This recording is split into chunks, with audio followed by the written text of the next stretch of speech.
So migraine ఒక neurological disorder అని చెప్పొచ్చు. సో ఇది ఒక రికరెంట్ హెడేక్స్ అనేవి మనకు వస్తూ ఉంటాయి.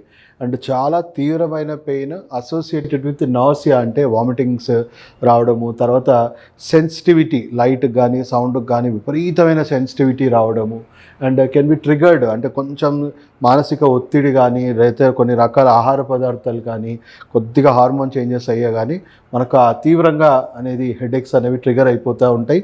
సో ఇది మైగ్రేన్ డెఫినేషన్ అని చెప్పొచ్చు. సో ఇంకా వివరంగా చూసుకుంటే మనకి ఇట్లా వన్ సైడెడ్గా వస్తుంది, తీవ్రంగా రెగ్యులర్గా వస్తుందంటే మనం దాన్ని మైగ్రేన్ అనొచ్చు. రకరకాల హెడేక్స్ ఉంటాయి. టెన్షన్ హెడేక్ ఉంటుంది, ఇక్కడ మనకు మాడనొప్పి అంటాము, లేదా కంటి వెనక నుంచి మనకు తీవ్రంగా పొడిచినట్టు రావడం, దాన్ని క్లస్టర్ హెడేక్ అంటాము. సో సైనస్ కూడా, అంటే ఇవన్నీ రకాల హెడేక్స్కి మన దగ్గర ఫంక్షనల్ మెడిసిన్లో రూట్ నుంచి క్యూర్ ఉందండి. సో మైగ్రేన్కి ఉంది, ఇన్ని రకాల హెడేక్స్ కూడా మన దగ్గర ట్రీట్మెంట్ ఉంటుంది.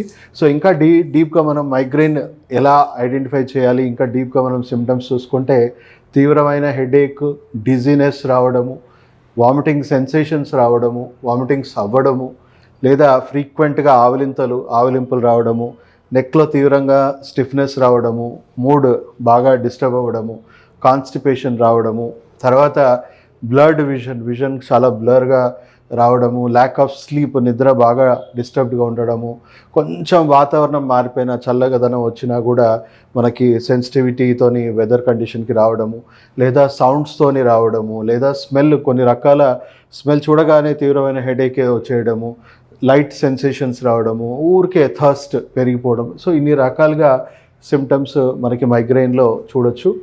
సో ఎలా ఉంటుందంటే తీవ్రంగా ఇప్పుడు మనకి ఈ జాయింట్ మొత్తం కూడా ఇక్కడ ఉన్న నరాలు ఇవన్నీ కూడా బాగా హెవీగా డైలేట్ అవ్వడం, హెవీగా ఎక్సైట్ అవ్వడం, చాలా తీవ్రంగా మనకి పెయిన్స్ రావడం అనేది సిమ్టమ్స్గా చాలా ఇబ్బంది పడుతూ ఉంటారు పేషెంట్స్. సో ట్రిగర్స్ మనం చూసుకుంటే కెఫీన్, కొంతమందికి కెఫీన్, ఆల్కహాల్, మెన్స్ట్రల్ డిసార్డర్స్ ఉన్నప్పుడు, స్ట్రెస్ వల్ల, chocolate, lack of sleep, barometric changes.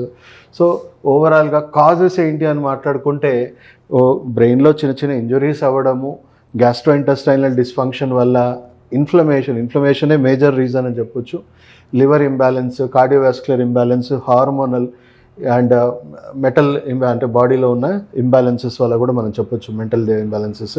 So 50% conditions చాలామందికి ఉన్నాయి మైగ్రేన్ అని కూడా వాళ్ళకు డయాగ్నోసిస్ సరిగా జరగదు. అండ్ 1 బిలియన్ పైన పేషెంట్స్ వరల్డ్ వైడ్ దీనికి సఫర్ అవుతూ ఉన్నారు.